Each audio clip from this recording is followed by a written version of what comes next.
വിരമിച്ച KSRTC ഉദ്യോഗസ്ഥർക്ക് ഓണത്തിന് മുമ്പ് പെൻഷൻ കൊടുക്കണം എന്നൊരു വിധി പ്രഖ്യാപിച്ചിരിക്കുകയാണ് ഹൈക്കോടതി.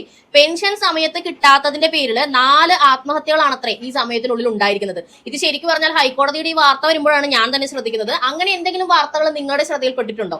വാർത്തകൾ മുക്കുകയാണ് മുഖ്യധാരാ മാധ്യമങ്ങൾ എന്ന് പറയുന്നത് കുറെയൊക്കെ ശരിയാണെന്ന് തോന്നില്ല. പെൻഷൻ ലഭിക്കാത്തത് കൊണ്ട് ആത്മഹത്യ ചെയ്യുന്ന ആളുകളുടെ എണ്ണം ദിനം പ്രതി നമ്മുടെ കേരളത്തിൽ കൂടിയാണ് വന്നുകൊണ്ടിരിക്കുന്നത്. പെൻഷൻ കൊടുക്കാൻ സർക്കാരിന്റെ കയ്യിൽ കാശില്ല. KSRTCയിൽ നിന്ന് കിട്ടുന്ന വരുമാനം എടുത്ത് KSRTC ജീവനക്കാർക്ക് ശമ്പളം കൊടുക്കാനോ വിരമിച്ചവർക്ക് പെൻഷൻ കൊടുക്കാനോ ഒന്നും കാശില്ല എന്നാണ് പറയുന്നത്. നല്ല പ്രായം മുഴുവൻ ഒരു മനുഷ്യനെ കൊണ്ട് പണിയെടുപ്പിച്ച് അയാളുടെ അപ്പോഴത്തെ ശമ്പളത്തിൽ നിന്നേ പെൻഷൻ ഉള്ളതും ഗ്രാജുവേറ്റ് എല്ലാം പിടിച്ച് വെച്ചിട്ട് ഇപ്പോൾ അവർക്ക് പെൻഷൻ കൊടുക്കാൻ കാശില്ല എന്ന് പറയുന്നത് എവിടത്തെ നീതിയാണ്? സത്യം പറഞ്ഞാൽ കോടതി തന്നെയാണ് ഇതൊക്കെ ചോദ്യം ചെയ്യാനായിട്ട് കേരളത്തിൽ നിന്ന് നിലവിലുള്ളൂ.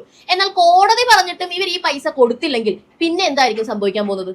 അങ്ങനെ കോടതി പറഞ്ഞിട്ട് പൈസ സർക്കാർ കൊടുത്തതായിട്ട് എന്തെങ്കിലും സംഭവങ്ങൾ നിങ്ങളുടെ ശ്രദ്ധയിൽപ്പെട്ടിട്ടുണ്ടോ ജനങ്ങളെ? ഉണ്ടെങ്കിൽ ഒന്ന് കമന്റ് ചെയ്യണം.